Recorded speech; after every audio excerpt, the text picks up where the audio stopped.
कोई बात नहीं बेटा, तू चिंता ना कर। वैसे भी अपनी छोटी दुकान तो है ही, कुछ कमाई उससे करेंगे, कुछ मेरे रिटायरमेंट के पैसे आएंगे और फिर 2 साल बाद बड़ा रेस्टोरेंट खोल लेंगे। चिंता क्यों करता है तू? वैसे भी बेटा जो होना था वो तो हो ही गया, अब हम कुछ कर तो सकते नहीं है।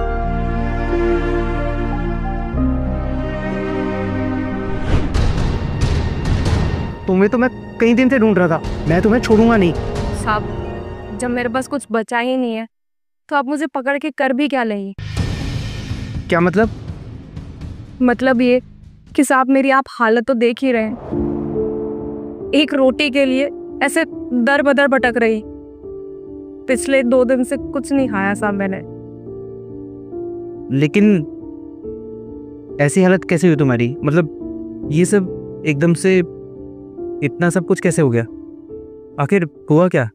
साहब कुछ भी मान लो, या तो आप जैसे लोगों की बद्दुआ लग रही है या मेरे कर्मों का फल मैं भुगत रही हूँ।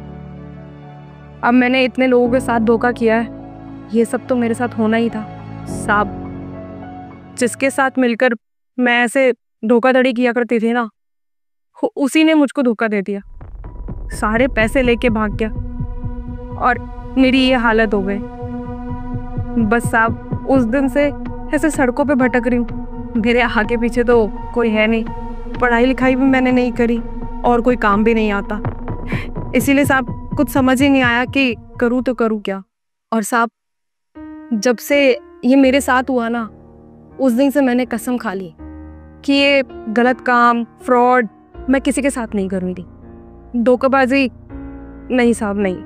तो साहब यही मान लो आप कि जो गलतियां आज तक मैंने की हैं उसका पश्चाताप कर रही हूँ। वैसे तुमने जो हरकतें की थी ना, माफ़ी देने लायक तो नहीं है वो, लेकिन तुम्हारे कर्मों की सज़ा ना भगवान तुम्हें पहले ही दे चुका है, तो हम लोग कौन होते हैं।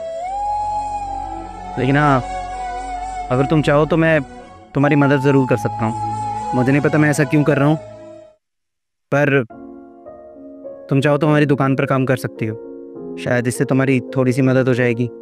लेकिन हाँ, काम ईमानदारी से करना होगा। अगर यहाँ पर कुछ भी धोखाधड़ी करने की तुमने कोशिश की तो मुझसे बुरा कोई नहीं होगा।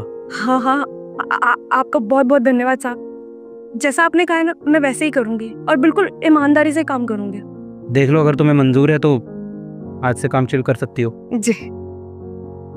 राजू, मैडम को काम समझा दो।